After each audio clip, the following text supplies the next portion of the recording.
아라항 삼마 삼부토 바가와 부땅 바가완땅 아비와데미.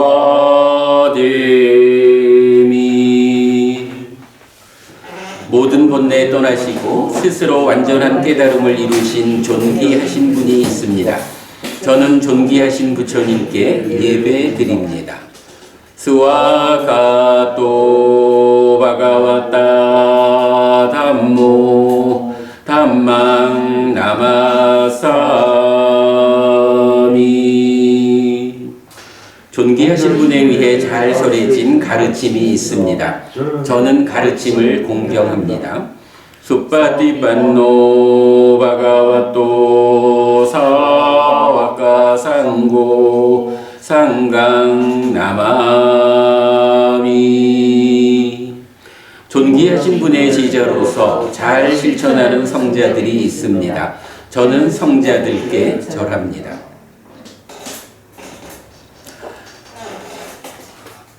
네, 잘들 계셨지요? 사부니까야를 꿰어서 마지막 니까야를 관통하는 152주에 걸친 법회가 오늘 세 번째 시간입니다. 자, 오늘 이런 교재를 해드렸군요.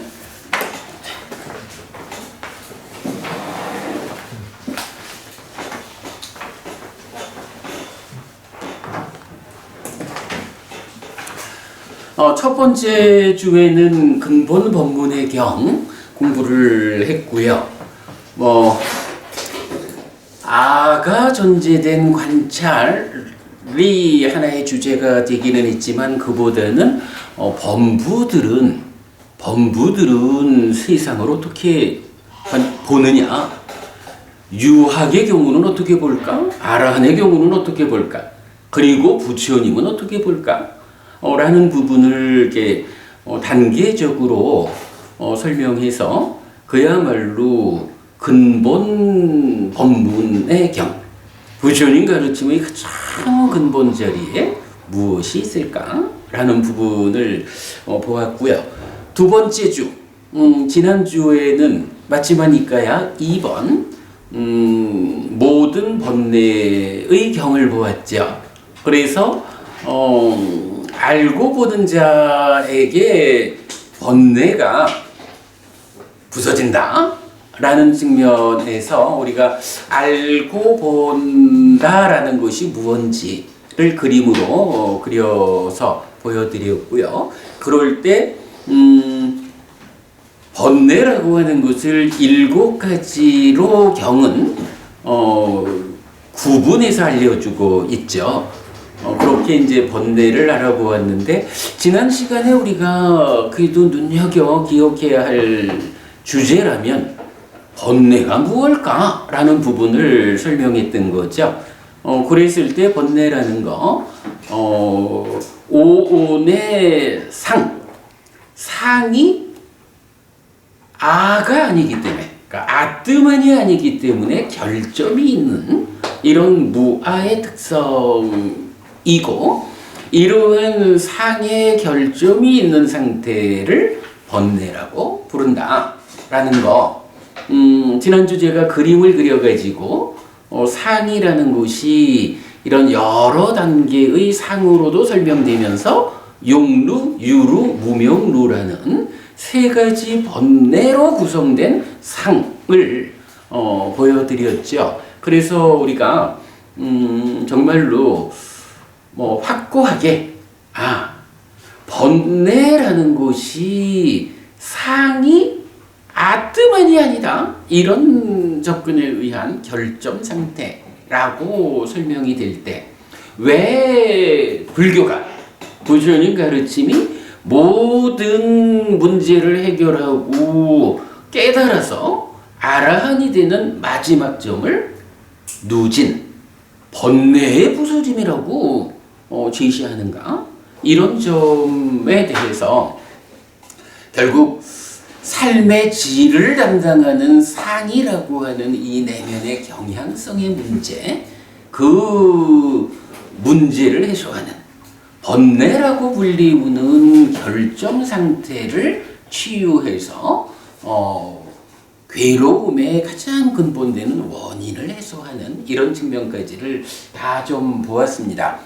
어쨌든 우리가 꼭 기억해야 하는 거 번뇌가 무엇일까? 라는 점에 집중했으면 좋겠고요. 자, 오늘 마지막이니까요. 세 번째 경입니다. 김보부님도 교재 있으시죠? 네. 자, 우선은 경을 좀 읽어보면서 주제를 좀 찾아보도록 하겠습니다. 마지막이까야 3 법의 후계자 경입니다. 이렇게 나는 들었다. 한때 세조는 사와티에서 제타와나의 아나타빈디카 사원에 머물렀다. 그때 세조는 비구들이여라고 비구들을 불렀다. 대덕이시여라고 그 비구들은 세존에게 대답했다. 세조는 이렇게 말했다. 비구들이여, 나에게 법의 후계자가 되어라. 재물의 후계자가 되지 말라. 나는 그대들에 대한 연민이 있다. 어떻게 나의 제자들이 재물의 후계자가 아니라 법의 후계자가 될 수 있을까? 라고.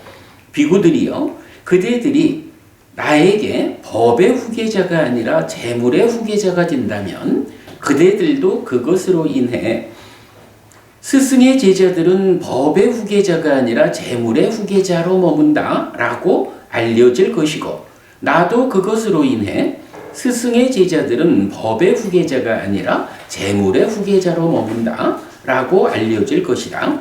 그러나 비구들이여, 그대들이 나에게 재물의 후계자가 아니라 법의 후계자가 된다면 그대들도 그것으로 인해 스승의 제자들은 재물의 후계자가 아니라 법의 후계자로 머문다 라고 알려질 것이고, 나도 그것으로 인해 스승의 제자들은 재물의 후계자가 아니라 법의 후계자로 머문다 라고 알려질 것이다.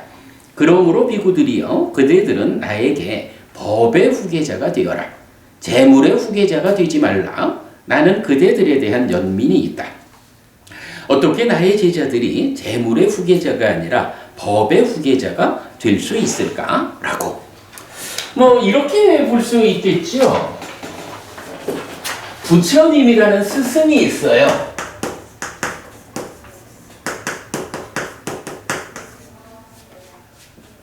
그런가 하면 스승이 있으니까 제자가 있겠죠.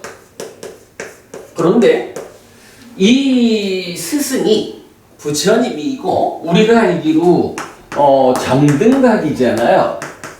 정등각, 완전한 깨달음을 성취한 분이에요.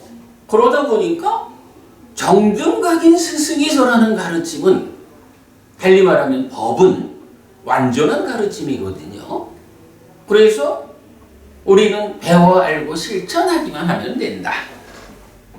가르침이 가지는 위력이 우리를 이끈다.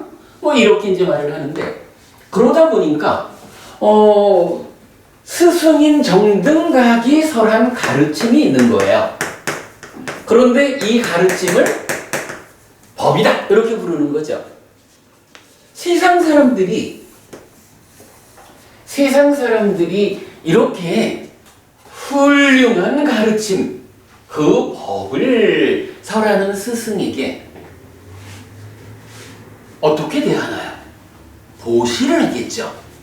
이러한 훌륭한 스승께 보시하는 것은 참으로 커다란 공덕이 된다. 살아서도 나에게 행복을 줄 것이고 죽은 다음에는 하늘에 태어나는 공덕의 해입니다. 이래서 보시를 한다고요. 그러니까 이 보시의 결과로 무엇이 생겨나나요?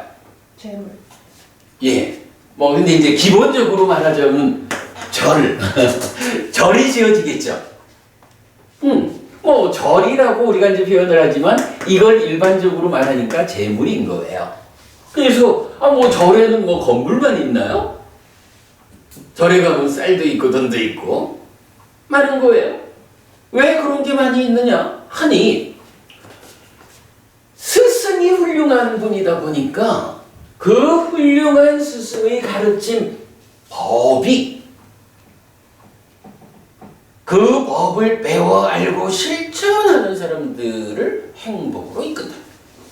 거기에 그 법의 실천이라는 부분에 적극 다가가기는 좀 어려운 세간의 삶이라는 점에서도 그래도 그 가르침에 내가 덕을 보는 방법이 있다. 무슨 방법이냐? 법을 전하는 스승과 그 스승에게서 법을 배워 삶을 이끄는 제자들을 위해서 보시를 하자. 그러면 보시하는 만큼 나에게 공덕이 생긴다. 요건 이제 뒤에 우리가 공부를 하게 되겠죠. 우리 불교인문 1권에서는 보시와 관련한 이야기를 상세히 설명하고 있죠. 특히 보면 다른 가르침과 달리 정등각이설한 이 완전한 가르침에 의해서 성자라고 하는 특별한 수준에 올라선 분들, 이런 분들을 다키네이어라고 해서 보시받을 만한 분, 이렇게 말을 해요. 보시받을 만한 분, 이렇게 말을 하는데 이분들한테 보시를 하면 어떤 일이 생기느냐? 보시가 청정해진다 라고 보시에 대해서 청정이라는 표현을 쓰거든요. 박고부님, 보시가 청정하다라는 건 무슨 의미일까? 그냥 깨끗한 보시인가요? 김법부님, 청정한 보시 무슨 의미일까? 그게 이제 우리가 이 책에서 상세히 설명하고 있는데, 말하자면 보시가 청정하다라는 것은 보시를 통해서 공덕이 생겨나는데, 이게요 그냥 보통 사람들한테 보시에서 생기는 공덕하고 보시 받을 만한 분, 완전한 스승과 그의 제자인 분들, 그래서 삶이 일정 레벨 위로 올라선 이런 성자인 분들, 그분들이 보시받을 만한 분이고, 그분들한테 보시를 한 것은, 그러니까 이 보시받을 만한 분들은 보시를 청정케 한다라고 경이 설명을 하는데, 청정한다는 의미가 뭐냐 하면 이게 말하자면 뻥튀기를 하는 거야. 공덕이 뻥튀기 된다. 그래서 여러분, 왜 우리 특히 그 보시 분석경 이런 경에서 보면 그 이전에 이제 웰라마 바라본 경 이런 데서 보면 웰라마 바라본이라는 바라문으로 부처님이 전생에 살았을 때 굉장히 많은 보시를 하거든요. 그런데 문제는 그때 보시 받을 만한 자가 없었어. 왜냐하면 정등각인 부처님이라는 스승이 없었거든. 그래서 보시 받을 만한 자가 없었기 때문에 아무도 웰라마 바라문의 그 많은 보시를 청정케 하지 못했다 라고 하면서, 이러한 보시를 예류자, 한 명의 예류자에게 보시를 한다면 얼마만큼 이 보시의 공덕이 커지는지, 이렇게 보시 받을 만한 분인 성자들한테 보시를 할 때 그 보시가 청정해진다. 그 보시에 의한 공덕이 청정이라는 말로 표현되는, 얼마만큼 보시의 공덕이 커지는지, 말하자면 뻥튀기 되는 거예요. 하나만큼 보시를 해서 하나만큼 공덕이 생길 일이 성자에게 보시를 하면 그분이 보시받을 만한 분이어서 그 보시를 청정케 한다. 그래서 보시의 공덕이 뻥튀기 된다. 이런 개념이거든요. 그래서 이제 아무튼 부처님이 스승으로 계신 거잖아. 그러니까 부처님에게는 이제 어떤 것이 있어요? 당연히 깨달은 분에 의한 완전한 가르침이라는 법이 있다고요. 그리고 이러한 보시 받을 만한 분인 부처님에게 사람들이 보시를 한다고, 공덕을 위해서. 그러다 보니까 이제 부처님 주변에는 절이라든가, 우리가 이제 의식주 약품이라는 4가지 필수품이 있잖아요. 이런 4가지 필수품이라는 재물이 생겨나 있는 거예요. 자, 요걸 놓고 지금 경이 이제 뭐라고 말하냐 하면, 제자들이 법의 후계자가 될 것이냐, 재물의 후계자가 될 것이냐, 이 얘기를 하는 거예요. 뭐 제가 일단 도입하면서 뭐 보시 얘기를 이래 좀 했습니다만은, 딱 지금 부처님 그렇게 말씀하시죠? 나의 제자들이 법의 후계자가 될 것이냐, 재물의 후계자가 될 것이냐. 만약에 그대들이 법의 후계자가 아니라 재물의 후계자가 된다면, 스승의 제자들은 법의 후계자가 아니고 재물의 후계자입니다. 마찬가지로 그대들은 그런 얘기를 들을 거고, 그것이 역으로 돌아와서 나에게도 부처님 당신의 제자들은 법의 후계자가 아니고 재물의 후계자입니다 라고 말하자면 비난받을 것이다, 이 얘기죠. 그런데 그대들이 재물의 후계자가 아니라 법의 후계자가 되면, 그대들도 부처님이라는 이분 스승의 제자들은 재물의 후계자가 아니라 법의 후계자다 라고 칭찬받을 것이고, 그대로 세상 사람들이 부처님에 대해서도 부처님 그분은 제자를 잘 길러가지고 부처님의 제자들은 재물의 후계자가 아니고 법의 후계자입니다 라고 부처님도 찬탄받을 것이다, 이런 말씀이죠. 그래서 부처님께서 그대들은 재물의 후계자가 되지 말고 법의 후계자가 되어라, 이렇게 말씀하시죠. 그러면서 나는 그대들에 대한 연민이 있다. 어떻게 나의 제자들이 재물의 후계자가 아니라 법의 후계자가 될 수 있을까? 이렇게 지금 말씀을 하신 거예요.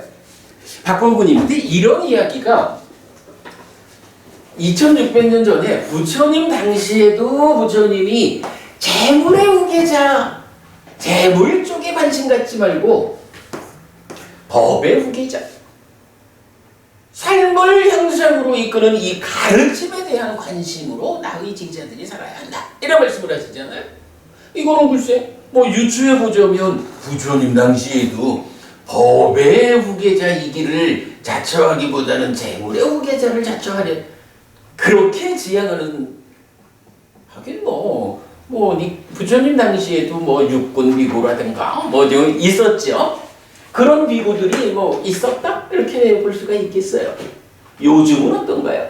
노부부님, 요즘 한국 불교만 놓고 볼까요? 한국 불교에 우리 정등각이신 스승 부처님의 제자들이 좀 어떤가요? 법의 후계자인 제자들이 가득 차 있나요? 재물의 후계자인 제자들이 가득 차 있나요? 아니면 이렇게 단적으로 말하기는 곤란하고 법의 후계자인 제자들도 좀 있고 재물의 후계자인 제자들도 좀 있고, 그래, 재물의 후계자로 살아가는 사람들 때문에 한국 불교가 조금 좀 소란스럽긴 하지만, 그러나 법의 후계자로 살아가고자 하는 제자들이 그래도 한국 불교에 있기 때문에 이러한 소란은 오래가지 않고 해소될 거요. 한국 불교가 중흥할 거요, 발전할 거요. 우리가 이렇게 볼 수 있는 현실이라면 참 좋겠다. 그렇게 우리가 이걸 만들어 가야 되겠죠. 근데 이제 어쨌든 이 경을 보면서 초입에 바로 이런, 부처님 때도 제자들 가운데는 출가한 목적 그대로 가르침의 후계자가 되어서 내가 부처님 가르침에 의해서 삶을 향상하리라. 이런 제자들도 있었고 아주 소수겠지만 그야말로 의식주와 약품이라고 하는 이런 재물의 눈이 집중되어 가지고 재물의 후계자로 살아가는 제자들도 있었나 보다. 뭐 이렇게 볼 수가 있겠죠. 이럴 때 부처님은 당연하지요. 지금 저기 부처님 살아계셨던 당시에 지어진 절이 남아있는 게 있나요? 없겠죠. 그죠? 있을 수가 없겠죠. 그러니까 이거는 남아있지 않는 거예요. 그러나 부처님 살아계실 때 직접 설하신 이 가르침은 남아있나요? 있잖아, 그죠? 우리가 사부니까야 해서 부처님 살아서 직접 설한 가르침 공부하고 있잖아요, 그죠? 이렇게 이제 좀 이 경의 도입부를 우리가 볼 수 있겠어요. 자, 넘어가겠습니다. 부처님은 이제 이 말씀에 대해서 좀 더 직접적인 그 설명을 하세요. 여기 비구들이요, 나는 초대되어서 배부르고 식사를 끝냈고 만족하고 원하는 만큼 충분히 먹었는데 그러고도 남아서 버려야 하는 탁발 음식이 나에게 있을 것이다. 자, 예를 들어보자. 그런 말씀이죠. 그때 배고픔과 무력함에 시달리는 2명의 비구가 올 것이다. 그들에게 내가 이렇게 말할 것이다. 비구들이여, 나는 초대되어서 배부르고 식사를 끝냈고 만족하고 원하는 만큼 충분히 먹었는데 그러고도 남아서 버려야 하는 이 탁발 음식이 나에게 있다. 만약에 원한다면 먹어라. 만약에 그대들이 먹지 않을 것이라면 나는 이것을 풀이 없는 곳에 버리거나 벌레가 없는 물에 담글 것이다. 라고. 거기서 어떤 비구에게 이런 생각이 들 것이다. 세존께서는 초대되어서 배부르고 식사를 끝냈고 만족하고 원하는 만큼 충분히 드셨는데 그러고도 남아서 버려야 하는 탁발 음식이 세존께 있다. 만약에 우리가 먹지 않으면 이제 세존께서는 이것을 풀이 없는 곳에 버리거나 벌레가 없는 물에 담글 것이다. 그런데 세존께서는 이렇게 말씀하셨다. 비구들이여, 나에게 법의 후계자가 되어라. 재물의 후계자가 되지 말라. 라고. 그런데 이 탁발 음식도 재물의 하나이다. 참으로 나는 이 탁발 음식을 먹지 않고 배고픔과 무력함으로 이렇게 이 밤과 낮을 지내야겠다. 라고. 그는 그 탁발 음식을 먹지 않고 배고픔과 무력함으로 그렇게 그 밤과 낮을 지낼 것이다. 그런데 2번째 비구에게 이런 생각이 들 것이다. 세존께서는 초대되어서 배부르고 식사를 끝냈고 만족하고 원하는 만큼 충분히 드셨는데 그러고도 남아서 버려야 하는 탁발 음식이 세존께 있다. 만약에 우리가 먹지 않으면 이제 세존께서는 이것을 풀이 없는 곳에 버리거나 벌레가 없는 물에 담글 것이다. 참으로 나는 이 탁발 음식을 먹고 배고픔과 무력함을 제거한 뒤에 이렇게 이 밤과 낮을 지내야겠다라고. 그는 그 탁발 음식을 먹고 배고픔과 무력함을 제거한 뒤에 그렇게 그 밤과 낮을 지낼 것이다. 자, 여기까지를 놓고 보면 일단 이제 부처님이 충분히 드시고도 탁발 음식이 남았어요. 2명의 배고프고 무력한 비구들이 올 때 부처님이 탁발 음식이 남아있다. 그대들이 먹어도 좋다. 라고 이제 허락을 하신 거예요. 그럴 때 한 사람의 비구는 부처님께서 허락을 하셨으니까 이 탁발 음식을 부처님 주시는 음식인데 얼마나 영광스러운 음식일까? 해서 그 음식을 먹고 잘 공부를 하면 되잖아요. 그죠? 일단 배고프고 무력한 상태니까 훔쳐먹는 것도 아니고 부처님이 자, 내가 먹고 남은 음식이 있으니 그대들이 먹어도 좋다 하셨으니 먹고 힘내면 되거든. 그래서 열심히 공부하면 되거든. 그런데 한 사람의 비구는 야, 이거를 내가 먹어도 되겠는데 가만 생각해보니 내가 부처님을 직접 뵈는 영광스러운 이 자리, 이 시간에 부처님께서 말씀하신 법의 후계자가 되고 재물의 후계자가 되지 말라. 이 말씀을 떠올려 볼 때 닭발 음식도 재물이잖아. 내가 어떻게 부처님을 직접 뵈는 이 영광스러운 시간에 닭발 음식이라고 하는 재물을 먹고 그 재물의 후계자가 되어가지고 공부한다 할까? 나는 비록 배고프고 힘이 없는 상태라 해도 부처님의 법의 후계자가 되어야겠다.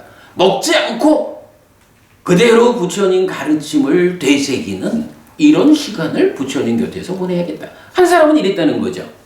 그런가 하면 또 한 사람은 이거 부처님께서 먹으라고 주시는 건데 안 먹으면 버려질 것이고 그러니 내가 주시는 대로 먹고 배고픔과 무력감을 떨쳐내고 열심히 공부해야겠다.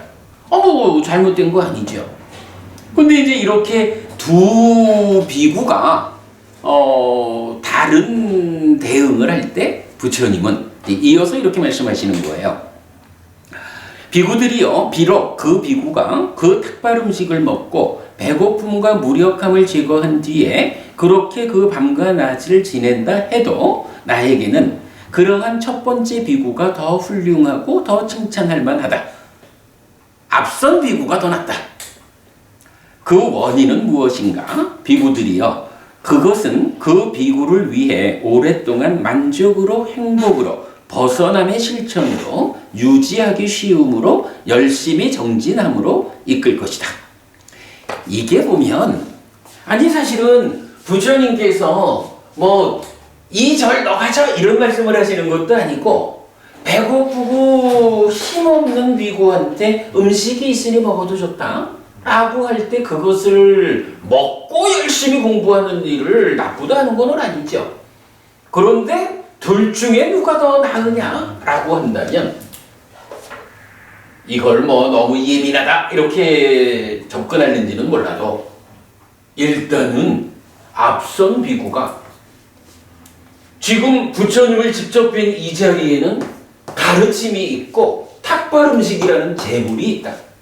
이 중에 나는 재물보다는 법의 후계자가 되어야겠다. 배고픔과 무력감이라고 하는 이 상황은 그렇게 심각하게 나의 공부를 방해하지 않는다. 나는 어쨌든 가르침의 후계자가 되기 위해서 이 밤에 부처님 곁에서 부처님의 그 법을 공부하는 시간에 더 집중하겠다. 이렇게 이런 자세로 부처님 곁에 있는 비구에게 부처님이 이렇게 말했죠.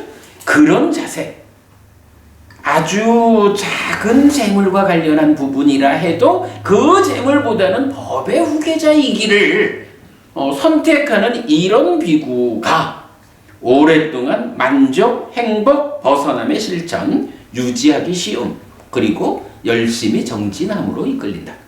이런 자세가 필요하다. 이렇게 말씀하시는 거죠. 그렇다고 여기서 분명히 부처님이 허락하신 탁발 음식을 먹고 열심히 공부하는 제자를 탓하시는 건 아니에요. 그러나 그 중에 누가 더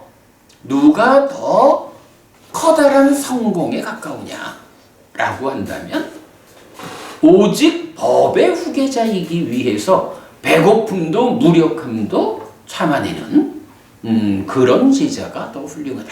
이렇게 말씀하시는 거죠. 어쨌든 우리가 잘 기억하고 본받아야 할 그런 내용이죠.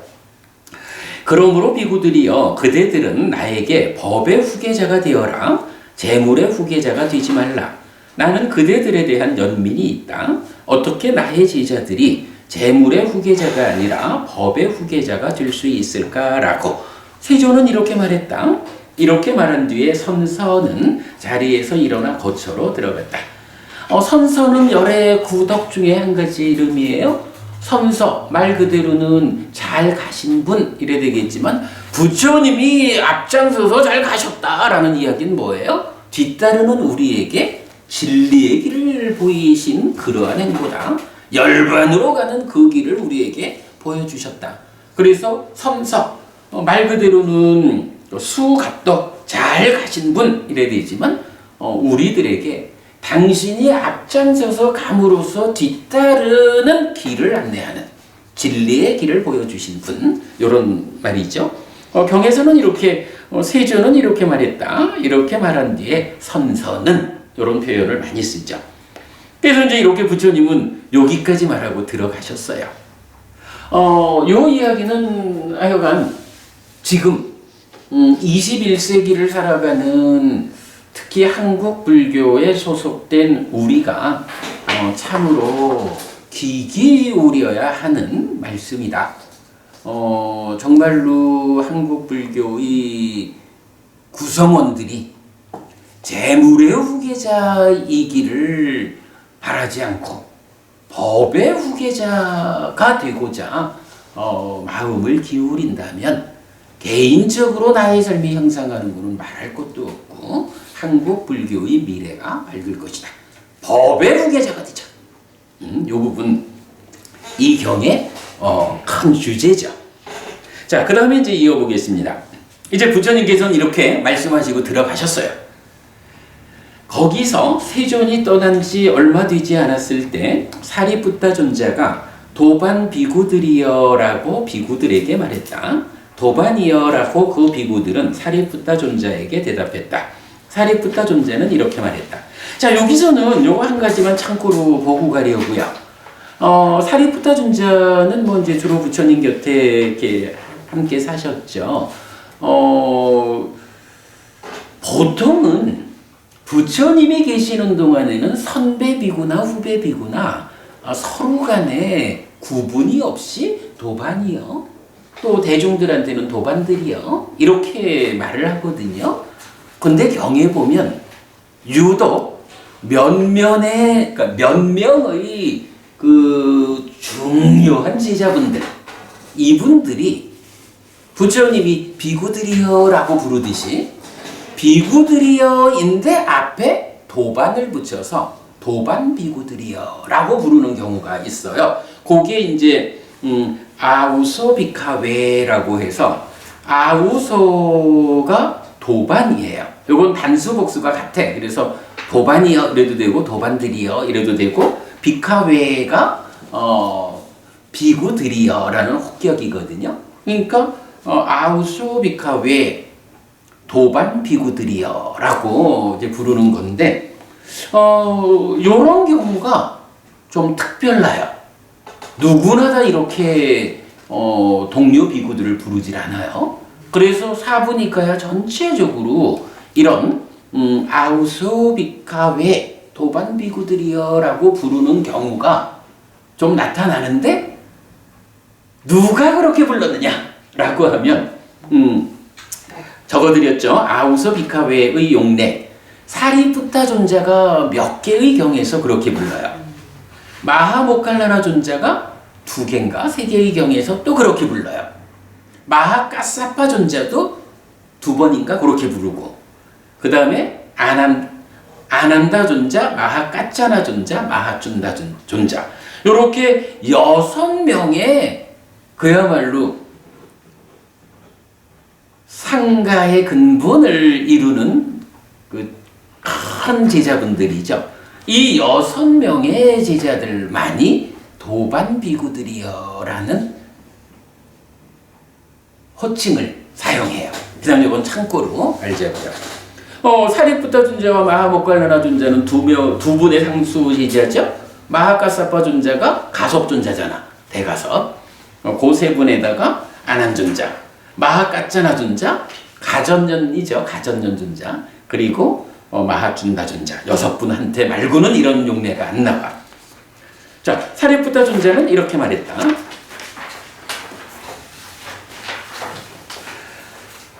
이제 이건 부처님께서 법의 후계자가 되어라, 재물의 후계자가 되지 말아라 라고 한 말씀 주시고 들어가셨으니까 이제 으뜸지자인 사리푸타 존자께서 이제 후배 비구들한테 이어지는 법을 설하고 있죠.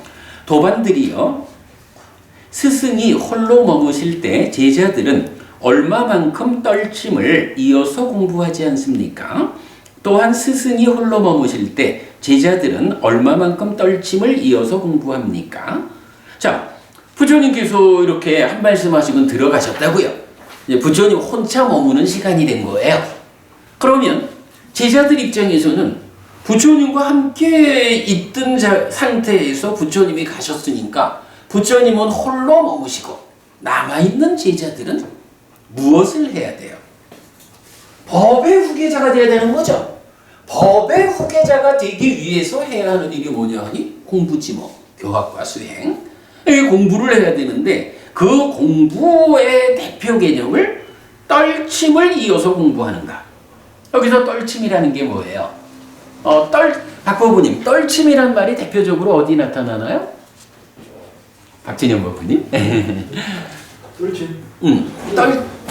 초선에서 나타내죠. 그러니까 초선을 말할 때 뭐라고 해요? 떨침에서 생긴 희와 락. 이렇게 표현되죠? 초선의 그 개발된 느낌의 상태를. 요런 그 떨친다. 여기서 떨친다는 개념이 그거지 뭐. 욕계라고 하는 내 거라는 소유적인 삶. 나의 삶에서 소유적인 것들을 떨쳐내는 것. 가장 근본으로는 욕상, 소유의 경향까지를 떨쳐내면서 삼매에 들으면 새끼로 올라서는 거죠. 뭐 이렇게 이제 그 떨침이라는 걸로 법의 후계자 제자들의 공부를 대표적으로 지금 말하고 있는 거죠. 그래서 이렇게 말한 거예요. 제자들은 얼마만큼 떨침을 이어서 공부하지 않는가. 부처님께서 보여주신 그 떨침이라고 하는 것을 뒤따라서 법의 후계자로서, 그죠? 부처님이 떨침을 완성해서 그 연장에 깨달았으니까 그 법의 후계자인 제자들이 부처님을 뒤따라서 떨침을 공부하지 않는가? 아니면 공부하는가? 이렇게 떨침이라는 주제로 시작이 되는 거예요. 도반이요, 이 말씀의 의미를 알기 위해 저희는 멀리서라도 사리푸타 존자의 곁으로 와야 합니다. 이 말씀의 의미를 분명히 해주신다면 참으로 사리푸타 존자께 감사할 것입니다. 사리푸타 존자께 듣고서 비구들은 이해할 것입니다. 보통은 이렇게 이제 질문에 대해서 가르쳐 주셔요, 선배님. 이런 이야기를 하죠. 도반들이요, 그렇다면 듣고 잘 사고하십시오. 나는 말하겠습니다. 알겠습니다, 도반이요. 라고 그 비구들은 사리푸타 존자에게 대답했다. 사리푸타 존자는 이렇게 말했다. 도반들이요, 스승이 홀로 머무실 때 제자들은 얼마만큼 떨침을 이어서 공부하지 않습니까? 여기 도반들이요, 스승이 홀로 머무실 때 제자들은 떨침을 이어서 공부하지 않습니다. 스승이 버려야 한다고 말한 법들을 버리지 않습니다. 풍족하게 살고 해이하고 들어가고 여임을 먼저 포기합니다. 이렇게 나와요. 자, 떨침을 이어서 공부한다. 얼마만큼이냐라고 말하면서 1. 떨침을 이어서 공부하지 않는다. 그대로 반복하죠. 그리고 2가 스승이 버려야 한다고 말한 법들을 버리지 않아요. 그리고 3이 풍족하게 살고 해이하고 들어가고 여임을 먼저 포기합니다. 라고 그냥 대표적으로 말하면 떨침을 이어서 공부하지 않는 건데 이걸 상세하게 말하니까 떨침을 이어서 공부하지 않습니다. 버려야 한다라고 말한 법들을 버리지 않습니다. 그리고 풍족하고 해이하고 들어가고 여임을 포기합니다. 이렇게 말했죠. 여기서 이제 제가 밑에 그 단어 2개 적어드렸는데 위외가라는 단어를 이제 떨침이라고 제가 번역하고 있고요. 빠위외가라는 단어를 그러니까 여임이라고 제가 번역하고 있어요. 떨침과 여임. 자, 이럴 때 이제 세 번째, 풍족하게 살고 해이하고, 이거야 뭐 설명이 필요 없죠. 들어가고 여임을 먼저 포기한다 이랬는데, 여임이라는 게 뭐냐 하면 주변에 많은 그 관계들로부터 벗어나서 혼자 공부를 이끄는 요런 상황이 되는 거죠. 그래서 solitude, seclusion 이러니까 관계로부터 격리되는 이런 상황들을 이제 여임이라고 번역을 한 거죠. 이럴 때 들어가고라는 말은 뭘까요? 박보부님, 어디로 들어간단 말일까요? 관계로 들어간다 이렇게 보면 되겠죠. 여임의 반대 상황을 말하는 거거든요. 그러니까 어떤 관계라는 것이 있어요. 이 관계에 들어가가지고 우리가 보통은 가족의 관계라든가 이럴 거고, 출가자 같으면 또 재가자와의 관계라든가. 그래서 경에서는 교제하지 않고 사귀지 않고라는 말이 많이 나오잖아요. 그게 뭐 그냥 아무도 만나지 말고 살아 이런 의미보다는 내가 그냥 재가자들에게 공양받아서 삶을 살면서 공부하면 되는데, 그 공양해주는 재가자들하고 특별한 관계를 만들어가는 이런 게 교제하는 거, 사귀는 거 이래 되잖아요. 그런 거 갖지 않아야 된다. 요런 것이 이제 여임 이렇게 되겠죠. 그러니까 들어가고라는 말은 그런 관계 속으로 들어가고 여임을 먼저 포기한다. 이렇게 이제 표현하는 거예요. 자, 이런 경우에 그러니까 세 단계로 그 떨침을 이어서 공부하지 않는 경우를 말하면서 도반들이요, 거기서 장로 비구들은 세 가지 이유로 경멸받습니다. 스승이 홀로 머무실 때 제자들이 떨침을 이어서 공부하지 않는다라는 첫 번째 이유로 장로 비구들은 경멸받습니다. 제대로 공부하지 않아요? 이런 얘기죠. 스승이 버려야 한다고 말한 법들을 버리지 않는다라는 두 번째 이유로 장로 비구들은 경멸받습니다. 풍족하게 살고 해이하고 들어가고 여임을 먼저 포기한다라는 세 번째 이유로 장로 비구들은 경멸받습니다.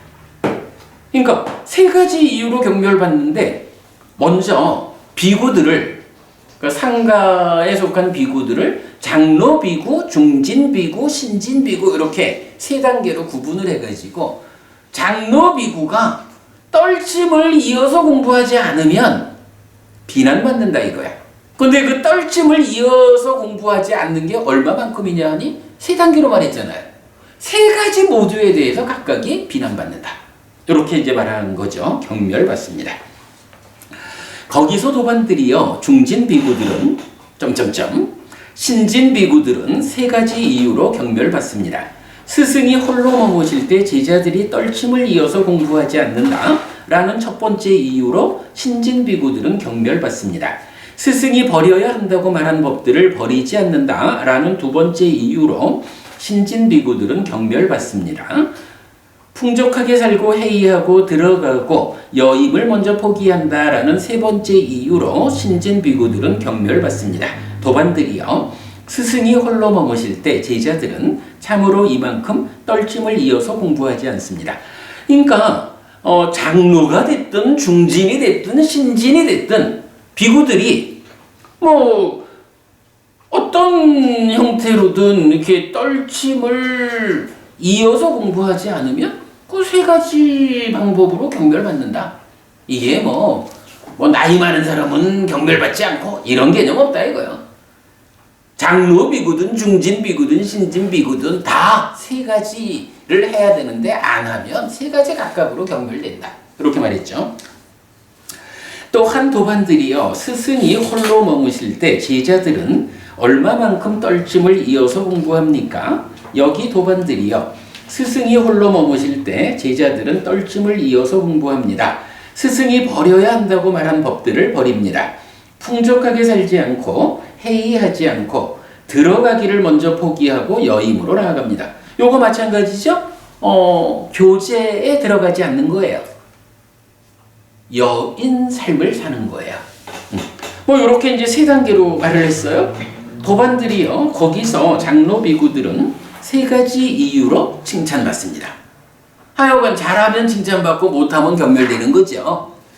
스승이 홀로 머무실 때 제자들이 떨침을 이어서 공부한다라는 첫 번째 이유로 장로 비구들은 칭찬받습니다. 스승이 버려야 한다고 말한 법들을 버린다라는 두 번째 이유로 장로 비구들은 칭찬받습니다. 풍족하게 살지 않고 해이하지 않고 들어가기를 먼저 포기하고 여임으로 나아간다라는 세 번째 이유로 장로 비구들은 칭찬받습니다. 거기서 도반들이요, 중진 비구들은 내지 신진 비구들은 세 가지 이유로 칭찬받습니다. 스승이 홀로 머무실 때 제자들이 떨침을 이어서 공부한다라는 첫 번째 이유로 신진 비구들은 칭찬받습니다. 스승이 버려야 한다고 말한 법들을 버린다라는 두 번째 이유로 신진 비구들은 칭찬받습니다. 풍족하게 살지 않고 해이하지 않고 들어가기를 먼저 포기하고 여임으로 나아간다 라는 세 번째 이유로 신진 비구들은 칭찬받습니다. 도반들이요, 스승이 홀로 머무실 때 제자들은 참으로 이만큼 떨침을 이어서 공부합니다. 하여간 스승이 안 계실 때에 법의 후계자가 되어야겠다 라고 하는 이 제자들이 무엇을 이어서 공부하느냐? 후계자라는 개념, 그죠? 스승을 이어서 공부하는 게 후계자지 뭐, 그죠? 하여간 재물의 후계자가 아니고 법의 후계자가 되겠다 하는 이 제자들은 어떤 거, 어느 만큼을 이어서 공부하느냐? 떨침을 이어서 공부합니다 하고 그 떨침을 이어서 공부하는 과정을 세 단계로 표현하고 있죠. 자, 이렇게 해가지고 일단 법의 후계자가 된다라고 하는 것에 총괄적인 이야기가 끝나는 거예요. 자, 그리고는 이제 주제가 좀 바뀌어요. 계속 볼게요. 도반들이요, 거기서 망도 악이고 진도 악입니다. 망을 버리기 위해, 진을 버리기 위해 안을 만들고 지를 만들고 가라앉음으로 실다운 지혜로 깨달음으로 열반으로 이끄는 중도가 있습니다. 자, 여기 이제 안을 만들고 지를 만들고 요건 뭔가요? 눈을 만들고 알을 만들고 요거죠. 도반들이요, 그러면 무엇이 눈을 만들고 알을 만들고 가라앉음으로 실다운 지혜로 깨달음으로 열반으로 이끄는 중도입니까? 이 8요소로 구성된 성스러운 길, 즉 정견, 정사유, 정어, 정업, 정명, 정정진, 정념, 정정입니다. 도반들이요, 이것이 눈을 만들고 알을 만들고 가라앉음으로 실다운 지혜로 깨달음으로 열반으로 이끄는 중도입니다. 그러니까 여기서 이제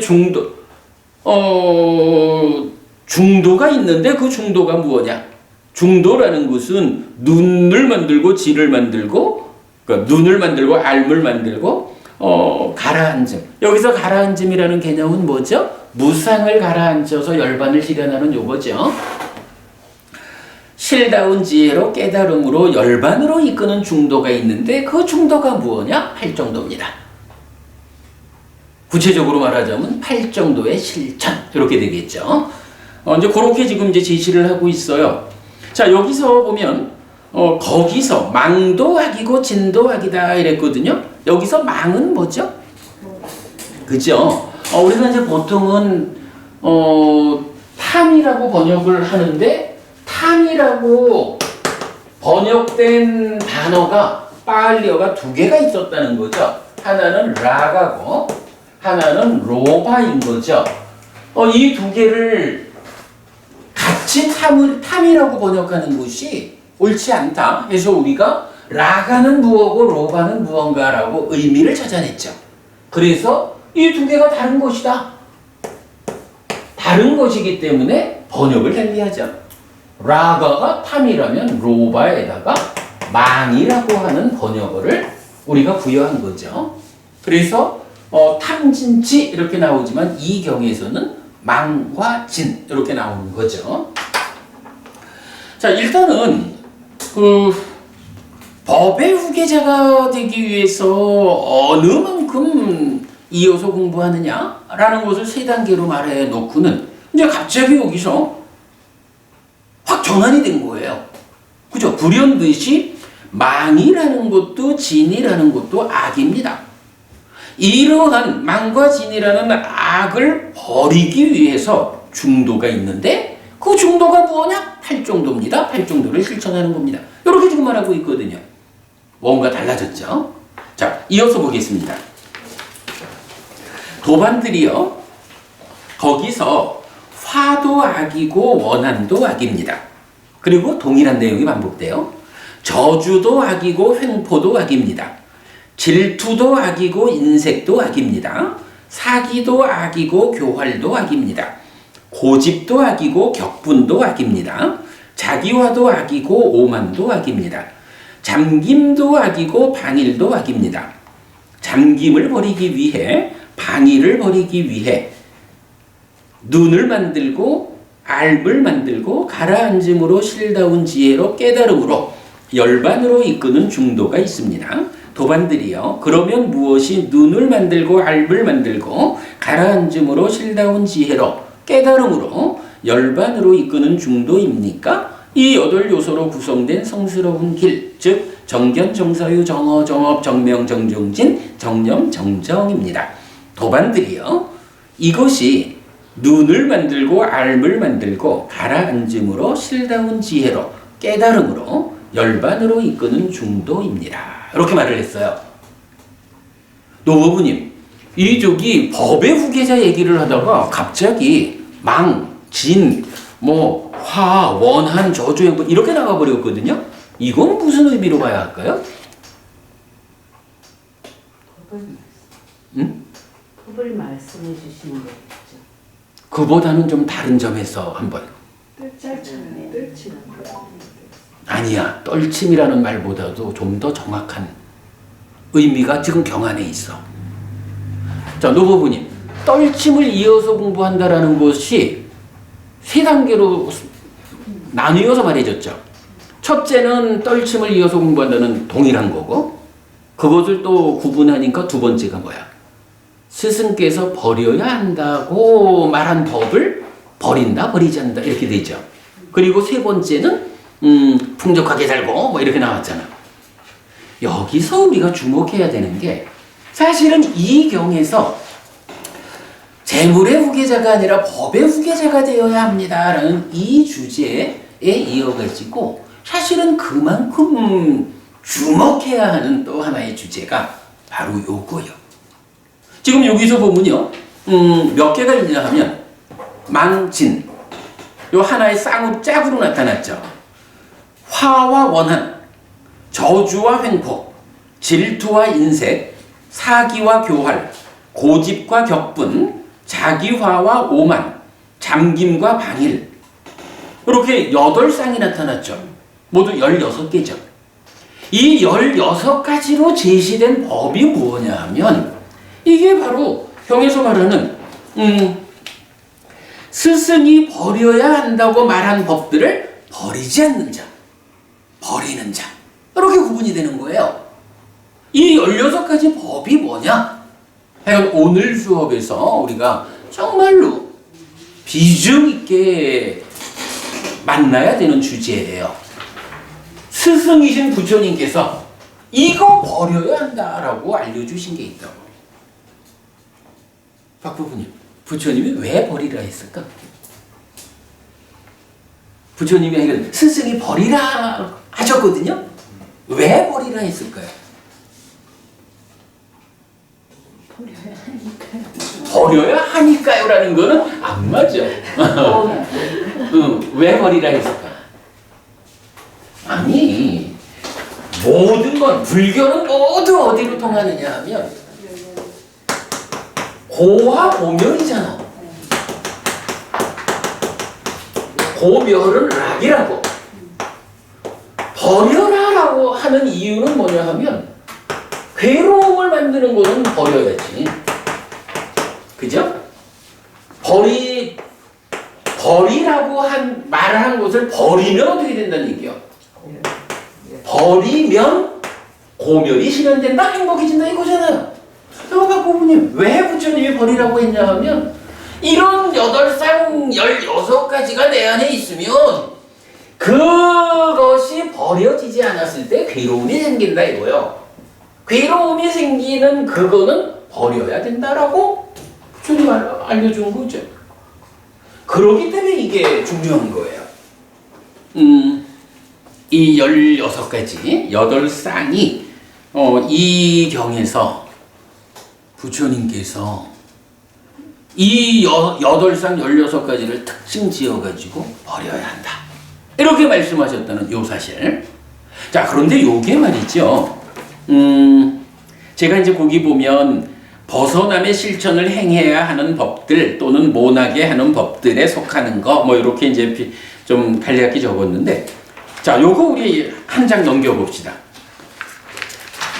사실은 이제 경은 뭐 이렇게 이제 끝나는 거예요. 경은 끝나는데 우리가 이제 이어가지고 그러면 스승께서 버려야 한다라고 말씀하신 이 16가지 경은 어떠한 의미를 가질까? 이게 좀 오늘 드린 자료가 많죠. 맨 뒷장으로 한번 가볼까요?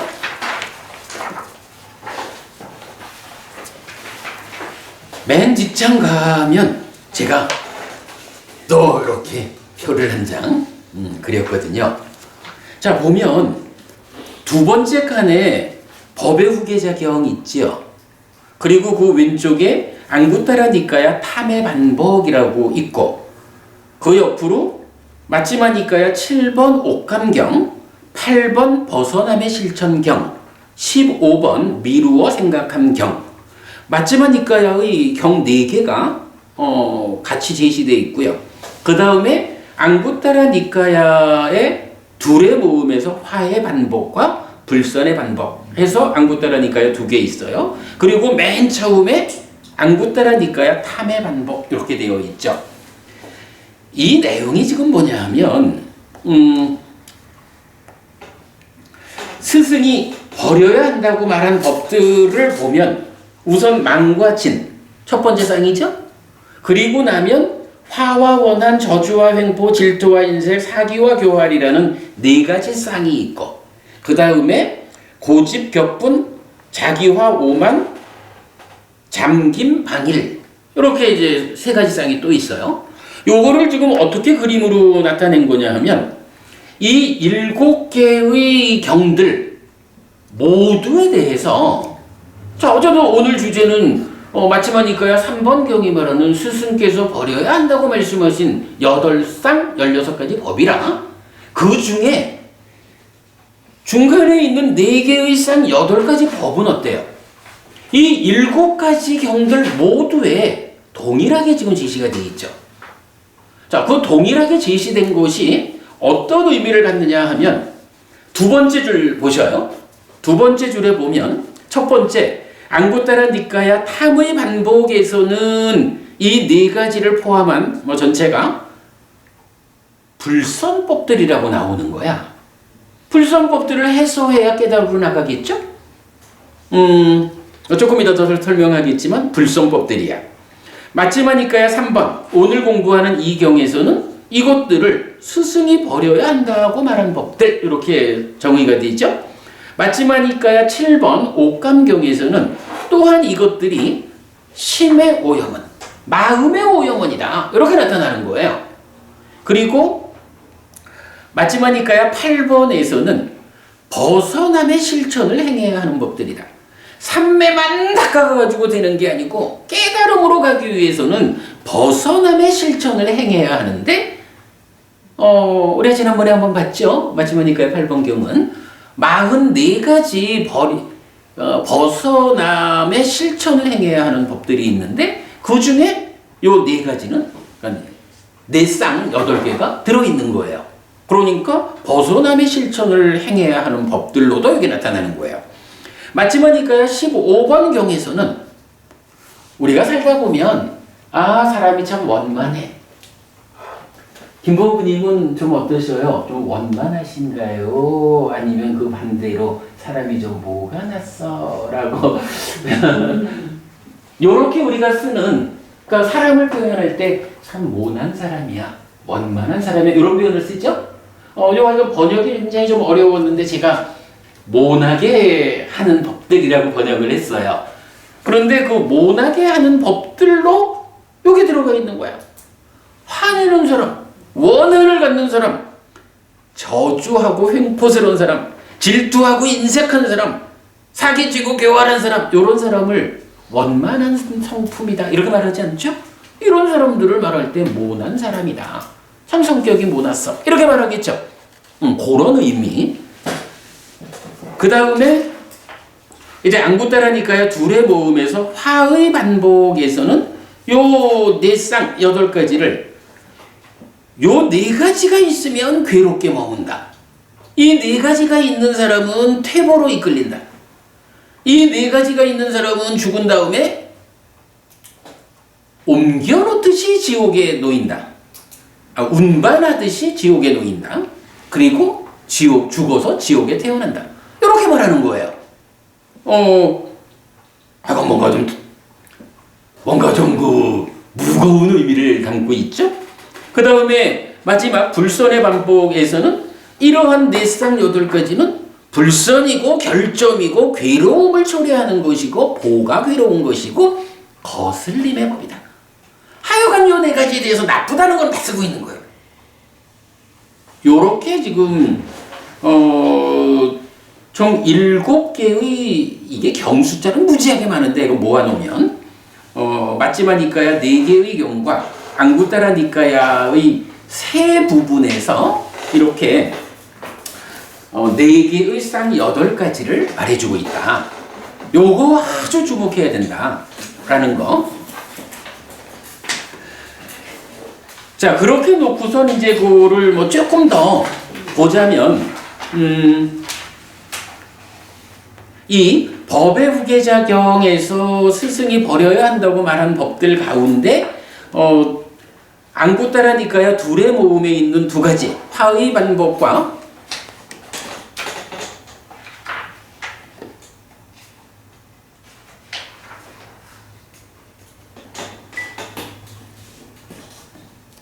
화의 반복과 불선의 반복은 총 8쌍 16가지 중에 4쌍 8가지만 중복이 되죠.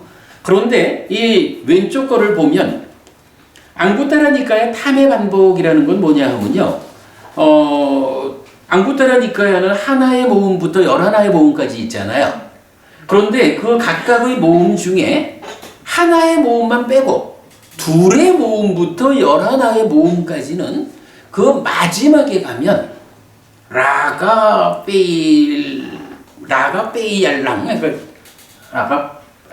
빼일랑 양 해서 탐의 반복이라고 하는 동일한 형태가 반복이 돼요.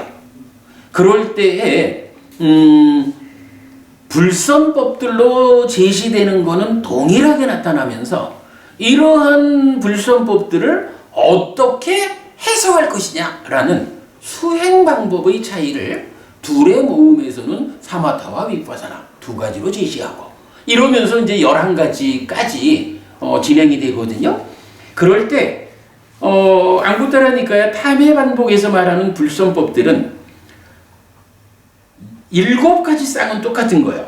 그런데 시작하는 자리가 망과 진, 첫 번째 쌍을 탐진치로 대체가 되어 있어요. 그러니까 요거는 17가지 법이 되겠죠. 요렇게 이제 거의 동일한 가운데 망과 진이 탐진치로 대체되어 있다.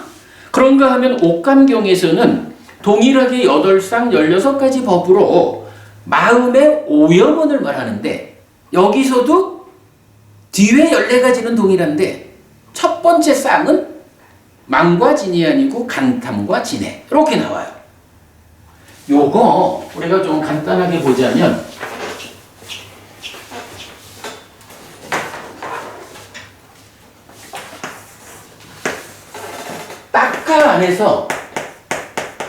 딱가 안에서 마음이 만들어지잖아요. 이 마음이 만들어지는 과정에 뭐가 있어요? 2차 인식 해가지고 무명과 탐, 진 여기에 번뇌 상이죠. 무명과 번뇌 합해서 치 이래가지고 마음이 만들어지는 과정에 보면 탐진치가 있죠. 이렇게 만들어진 심, 마음의 특성을 말할 때 뭐가 있나요? 마음의 성질 이러면 망진치가 다시 여기서 나오는 거죠. 여기는 라가고 요거는 로바죠. 그리고 이것이 기뻐하고 드러내고 묵혀 머물면 난디 소망을 만들어서 가래가 되고 그러면 이것이 뭐 또 진행이 되는데 뒤에 부분 의업의 자리에 가면 뭐가 나와요? 간탐과 진해가 나오죠. 망이라고 하는 성질이 의업까지 전개가 되면 간탐 이렇게 되는 거죠. 진이라고 하는 성질이 의업까지 전개가 되면 진해 이렇게 되는 거죠. 이렇게 놓고 보면 자 처음에 안구따라니까야 탐의 반복 불선법들에서는 뭘 말해요? 마음이 만들어지는 과정. 여기가 이건 심의 형성 이렇게 되는 거잖아. 심행은 상수. 이 과정에서 탐진치라는 거를 제시하면서 이것이 불선법이다. 이렇게 말하고 있죠. 그런가 하면 마침하니까야 3번경에서는 망과 진으로 마음이 생겨났는데 생겨난 마음이 어떤 성질을 갖고 있습니까? 망과 진, 로바와 도사 이렇게 된 거죠. 그런가 하면 7번경 심의 오염원 이거는 뭐예요? 이러한 심의 성질이 의업에까지 전개가 되면 진행이 되면 간탐과 진행 이렇게 되는 거죠. 요렇게 그 세 가지가 요런 1, 2, 3의 전개를 보여주고 있다. 뭐 이렇게 보면 이거는 8쌍 16가지로 구성된 문제거리가 있는데 이거를 앞에 첫 번째 쌍에 대해서 대표성을 부여해가지고 안구따라니까야의 그 탐의 반복 이 둘의 모음부터 11의 모음까지 이 많은 내용들을 통해서 탐진치라는 게 불선법이요. 이렇게 말해줬고 그 다음에 마침하니까야 3번 경우에서는 그렇게 탐진치에 의해서 생겨난 마음의 성질로서의 망과 진으로 제시하고 있고 그것이 다시 7번 경에서는 간탐과 진해로 이렇게 8쌍의 대표성 가장 선두에 나오는 것들로 이러한 메커니즘적인 전개를 설명하고 있다. 뭐 이렇게 우리가 이해하면 되겠죠. 뭐 참고로 이제 마침하니까야 8번 경에서는 고집 격분 중에 격분은 없고 고집만 포함하고 있고 자기와 오만 중에 오만만 포함하고 있다 이렇게 이제 표시한 거예요. 그리고 나머지들은 뭐 이제 다 기타 이것들은 생략하고 오직 스승이 버려야 한다고 말한 법들만을 가지고 이렇게 여러 곳에서 지금 잠김하고 방에서 잠김은 그 설명을 안 드렸네. 제가 이해하기로는요. 방일하다라고 하는 거는 어쨌든 삼매를 닦지 못해서 법이 드러나지 않는 뭐 이런 거잖아요. 잠김이라는 개념은 우리가 수행을 잘 해가지고 이제 개발된 느낌 삼매 이래 가잖아요.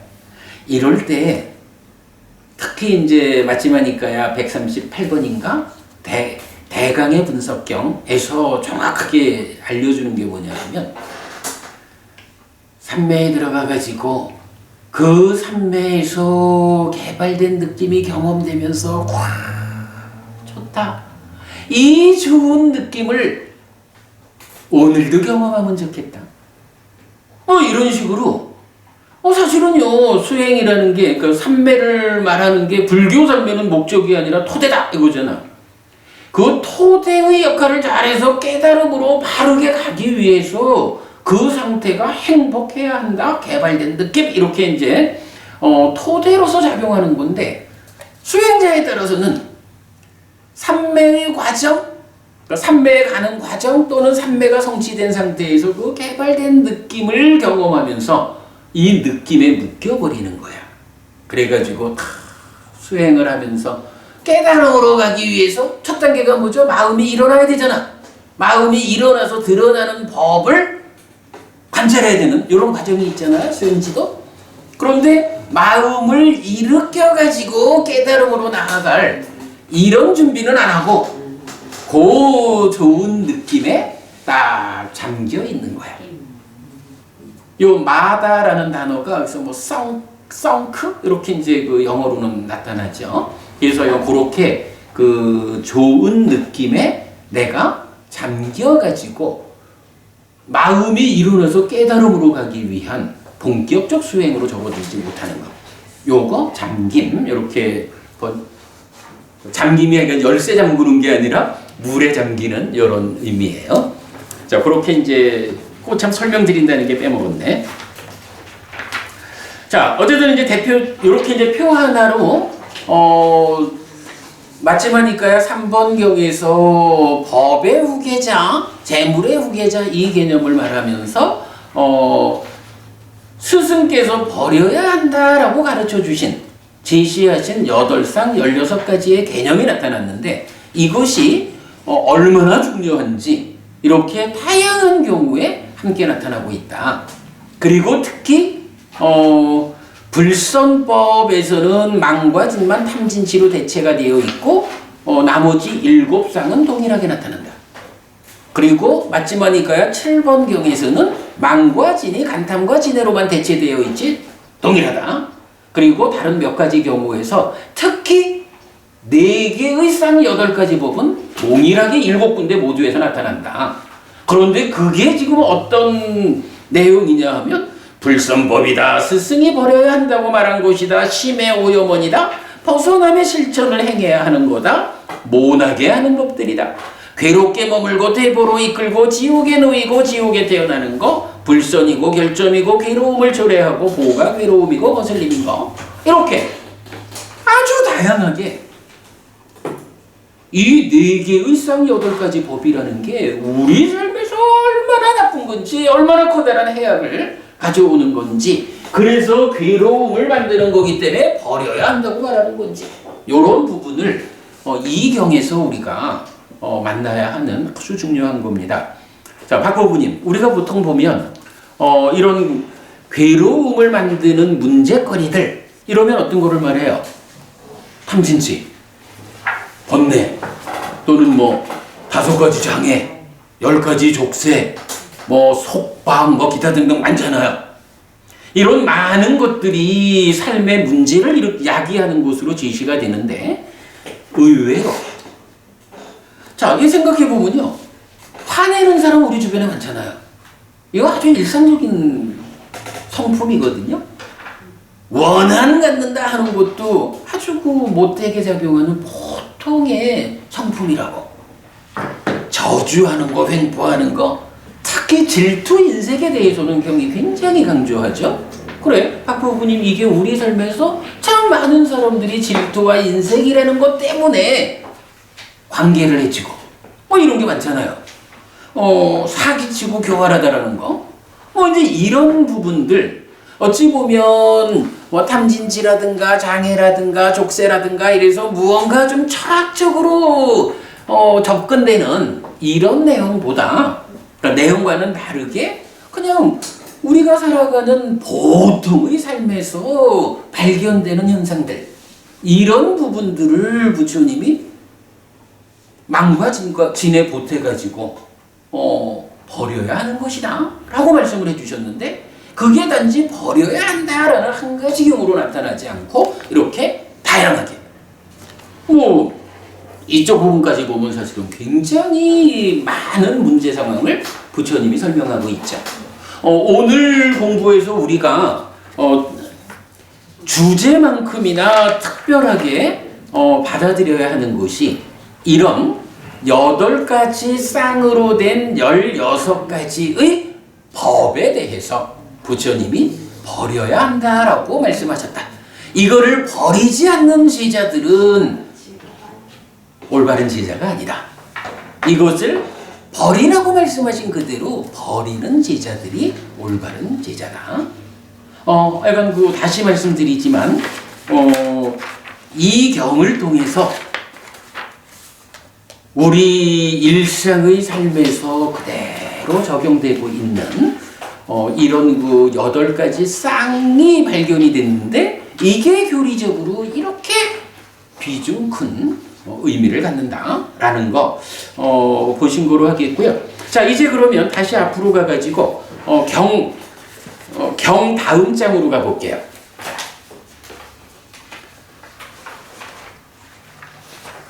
경이 4장이니까 4장 넘기면 이제 탐의 반복, 방금 설명한 내용이죠. 탐의 반복해서 라가 빼이 알랑 안구따라 니까야 둘의 모음 내지 11하의 모음 이래 돼요.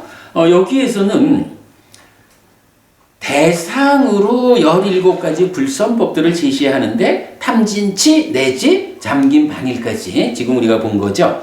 이러한 17가지 불선법을 놓고 이제 우리가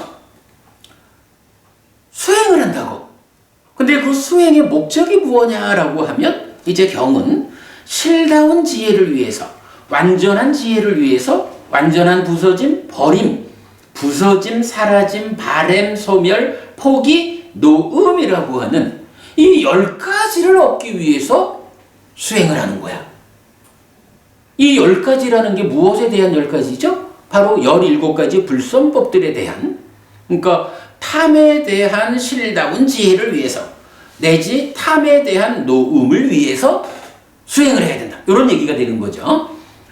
이렇게 17가지 불선법들을 대상으로 10가지의 성과를 얻기 위해서 수행을 하는데 그 성취 방법이 각각의 모음마다, 그러니까 둘의 모음이냐 11하의 모음이냐 각각의 모음마다 다르게 제시되고 있는데 7가지 보리분법 모두를 포함한다. 이렇게 제가 이거는 제가요 안구따라니까야 둘의 모음부터 11하의 모음까지가 마지막, 그러니까 끝나는 자리에서는 모두가 탐의 반복으로 끝난다 라는 이 부분을 발견을 한 거예요. 발견해가지고 그 내용들을 보니까 동일한 17가지에 대한 동일한 10가지 목적을 위해서 지시되는 방법이 둘의 모음에서는 2가지로 사마타 위파사나, 셋의 모음에서는 3가지로, 내지 11하의 모음에서는 11가지로 요렇게 나타나더라고요. 아, 이거 우리가 주목해야 하는구나. 그런데 그 17가지 불선법이 또 어떤 특징이 있는 거예요. 맞지만이거요 3번 경, 오늘 보는 이 경에서 스승이 버려야 한다라고 말씀하시는 그 16가지 중에 앞에 2가지만, 그러니까 망과 진을 탐진치로 바꿔놓으면 똑같은 거예요. 아, 이 17가지 불선법이라는 게 결국은 부처님께서 이거 버려야 한다라고 그렇게 강조해 주시는 그거구나.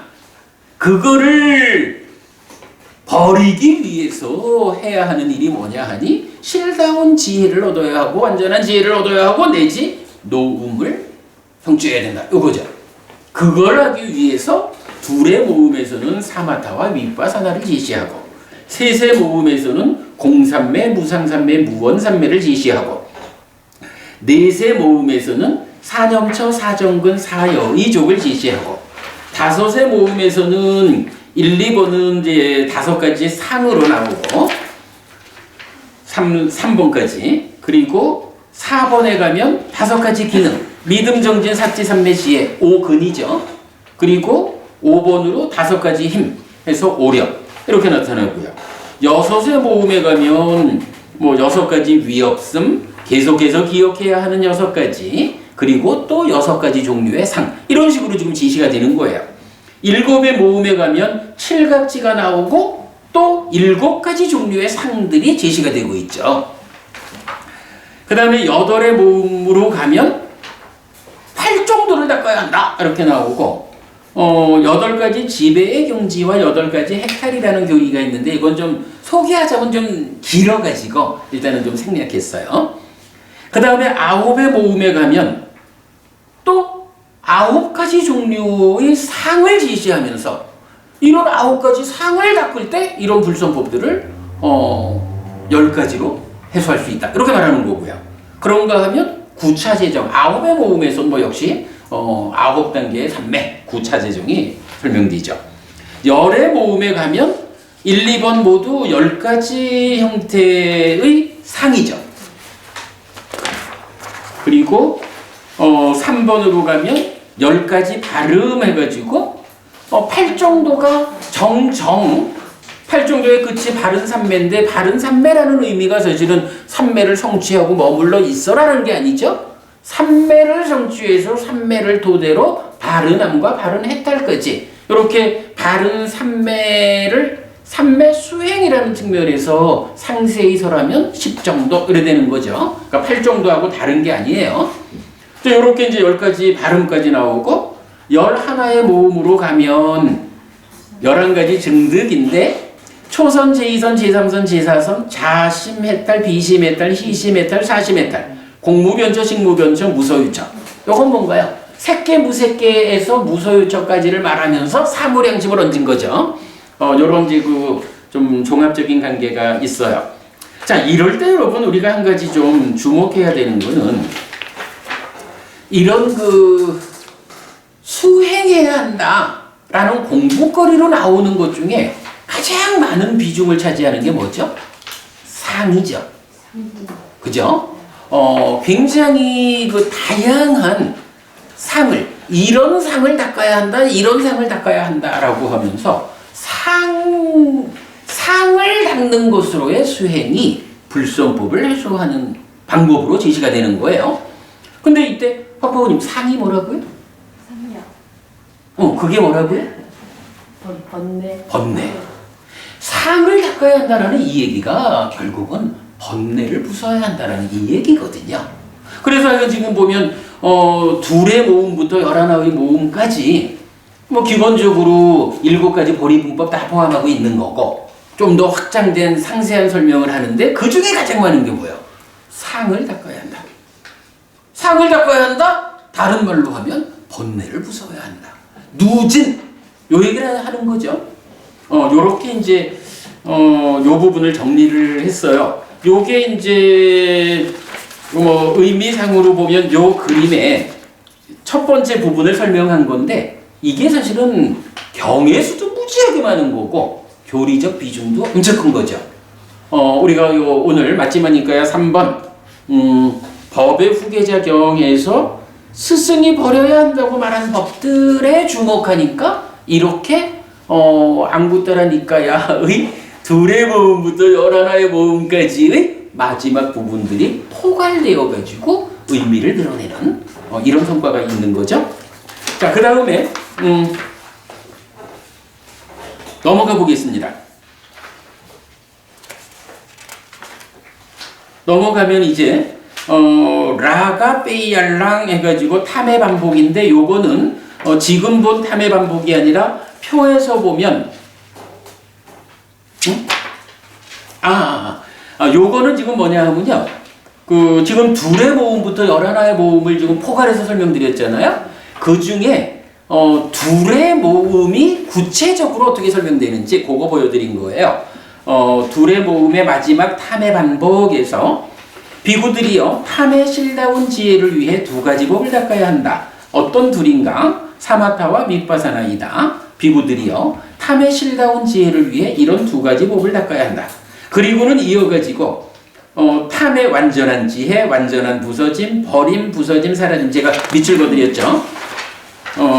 탐의 바램, 소멸, 포기, 노음 해서 10가지. 그리고 그걸 위한 방법이 뭐냐 하면 사마타와 밑바사나다. 이렇게 2가지 모음에서 제시가 되는 거죠. 그리고 이어가지고 처음에는 탐에 대한 이야기를 했는데 그 다음에 뭐가 나와요? 진치, 화, 원한, 저주, 횡포, 질투, 인색, 사기, 교활, 고집, 격분, 자기와 오만, 잠김, 방일 17가지.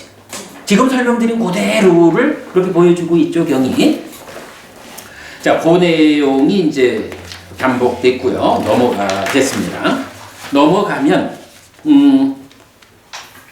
이제 안구따라니까야 둘의 모음의 181번부터 190번 경까지 10개의 경이 화의 반복이에요.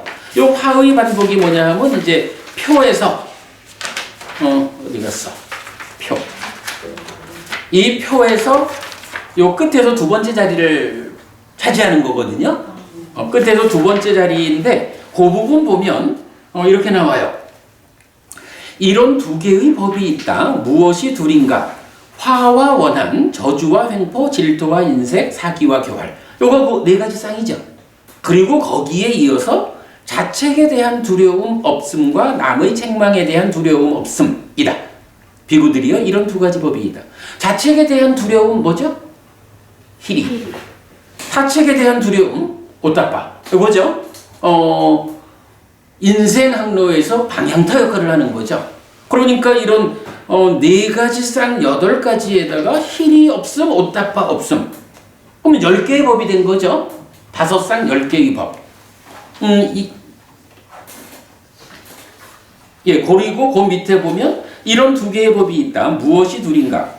화 없음과 원한 없음, 저주 없음과 횡포 없음, 질투 없음과 인색 없음, 사기 없음과 교활 없음, 자책에 대한 두려움과 남의 책망에 대한 두려움이다. 히리오따빠. 그러니까 앞에서는 나쁜 쪽으로 10개를 말했고 뒤에서는 좋은 쪽으로 10개를 말한 거예요. 이렇게 이제 각각의 10개를 놓고 비구들이요. 2가지 법을 갖춘 자는 괴롭게 머문다. 어떤 둘인가? 화와 원한 내지 힐이 없음, 오따빠 없음. 그러니까 이런 그 안 좋은 10가지를 가진 사람들은 어떻게 되느냐? 괴롭게 머문다는 거예요. 좋은 10가지를 가진 사람들은 어떻게 되느냐? 즐겁게 머문다는 거예요. 그리고 넘어가면 나쁜 10가지는 유학인 비구를 퇴보로 이끈다. 좋은 10가지는 유학인 비구를 퇴보하지 않음으로 이끈다. 나쁜 10가지는 운반되든 지옥에 놓인다. 좋은 2가지는 운반되든 천상에 놓인다. 나쁜 10가지는 몸이 무너져 죽은 뒤에 상실과 비탄의 상태, 비참한 존재, 벌받는 상태, 지옥에 태어난다. 좋은 10가지는 몸이 무너져 죽은 뒤에 좋은 곳, 하늘 세상에 태어난다. 요거 표에서 제가 설명드린 거죠. 그러니까 요 내용을 보면 이 10가지 법이라는 게 얼마나 지금 그죠? 괴롭게 머물 거요, 즐겁게 머물 거요, 퇴보할 거요, 퇴보하지 않을 거요, 지옥에 갈 거요, 하늘에 갈 거요. 뭐 이런 정말로 우리 삶에서 너무너무 중요한 그런 것들의 원인으로 이 5쌍 10가지를 말해준다고요. 자, 그 다음 장 보겠습니다. 지금 본 거에서 그 다음 페이지 보면 191에서 200번까지 불선의 반복 요래되어 있어요. 요건 뭔가요? 표의 마지막이죠. 이제 동일한 이야기를 하면서 이런 2가지 불선 무익의 법이 이렇게 이제 그 안 좋은 10가지는 불선의 법이다, 무익의 법이다. 좋은 10가지는 선의 법이다, 유익의 법이다. 안 좋은 10가지는 결점이 있는 법이다, 마찬가지 결점이 없는 법이다. 괴로움을 초래하는 법이다, 즐거움을 초래하는 법이다. 보가 괴로움인 법이다, 보가 즐거움인 법이다. 거슬림 있음의 법이다, 거슬림 없음의 법이다. 이렇게 이제 10가지가 나오죠. 근데 여러분 여기서 이제 시간이 다 됐네. 자세한 설명은 안 하기로 하고 요 중에서 우리가 또 특별히 보아야 하는 게 이 10가지는요, 그러니까 안 좋은 10가지는 괴로움을 초래하는 법이고 보가 괴로움인 법이야. 좋은 10가지는 즐거움을 초래하는 법이고 보가 즐거운 법이야. 박보부님 혹시 기억하나요? 우리 요 책에도 정리가 되어 있는데 과두보도 괴로움인 법이 있고 과두보도 행복인 법이 있죠. 요게 사실은 우리가 어떻게 살아야 합니까에 대한 부처님의 기준이다 이래 되는 거잖아요. 과도보도 괴로움인 거, 과도보도 행복인 거.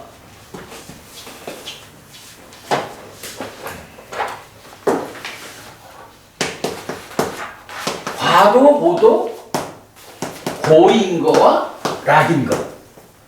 어떤 것들이 있죠? 자, 경은 우리가 잘 아는 거로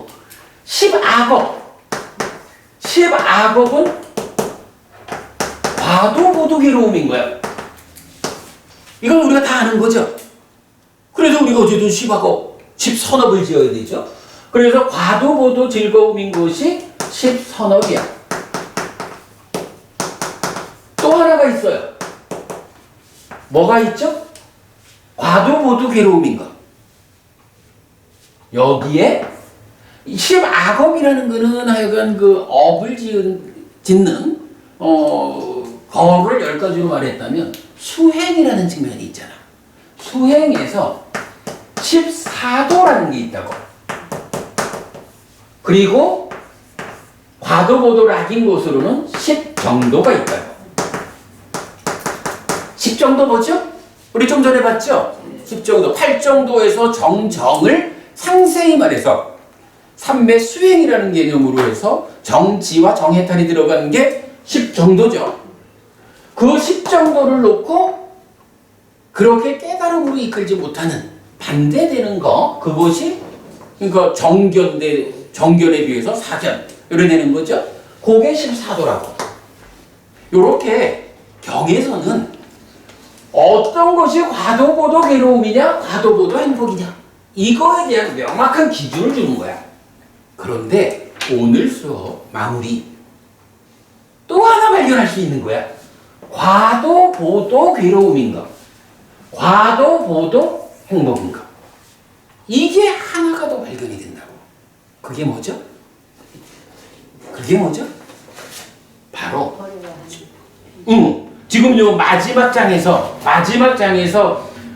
이 안 좋은 10가지와 좋은 10가지에 대해서 뭐라고 했어요?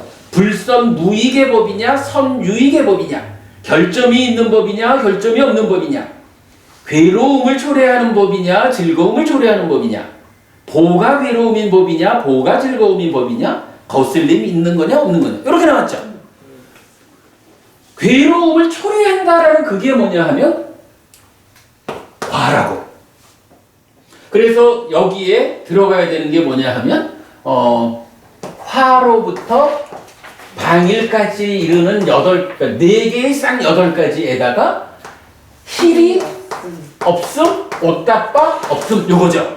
요 5가지 쌍 10가지를 묶어가지고 그러고 보니까 이것도 10개야. 10악업도 10개고 14도도 10개인데 요것도 10개야. 근데 요거는 지금 뭐라고 이름을 딱 붙이지를 못하고 있어요. 이름을 붙이지 못하고 있는데 요 10가지가 과도, 그러니까 과가 괴로움이다. 그리고 이어서 보도 괴로움이다. 이렇게 말해주고 있거든. 그리고 화내지 않는 거, 방일하지 않은 거, 그리고 hil이 옷다빠. 요 5가지 쌍 10가지 법을 놓고 10선업과 10정도의 대등하게 과도보도 행복이다. 이렇게 말하고 있거든요. 제가 현재까지 발견한 거로는 과도보도 괴로움이다, 과도보도 행복이다 라고 직접 경이 표현해주는 내용으로는 요 3가지가 있어요. 오늘 우리가 맞지만일까야 3번 경에서 뭐 당연히 법의 후계자가 되어야 한다, 이거를 배웠지만 그 법의 후계자가 되는 구체적 내용이 뭐냐를 3가지로 말할 때 두 번째, 부처님이 버려야 한다고 말씀하신 그 법이 있다고. 그 법과 관련한 연장선상에서 이제 이런 표를 통해서 우리가 발견한 거죠.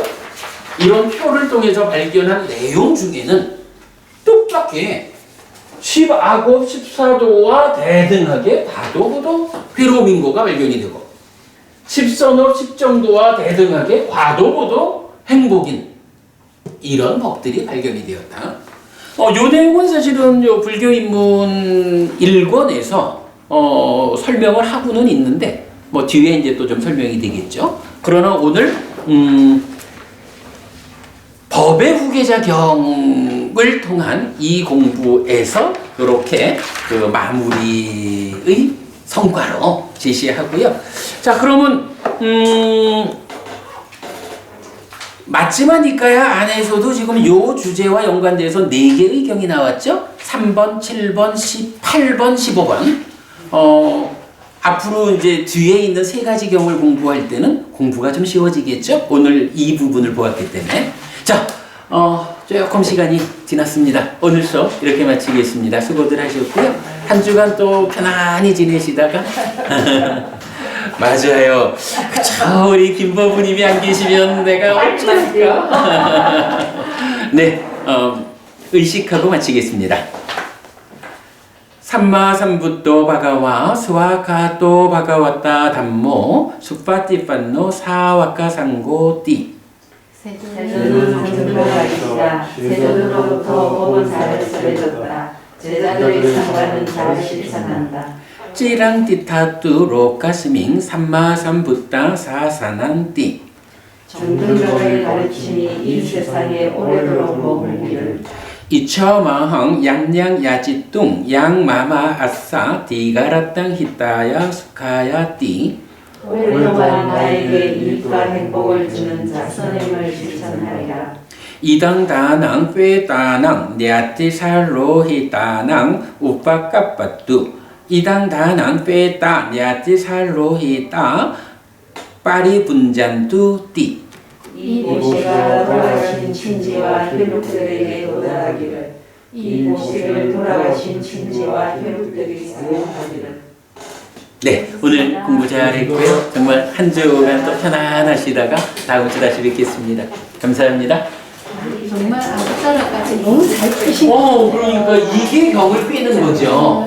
이게 그냥 뭐 마치마니까야 읽고 가는 공부하고는 이렇게 그 사보니까 뺀다라는 거, 그지 확실히 성과가 나오는 거죠.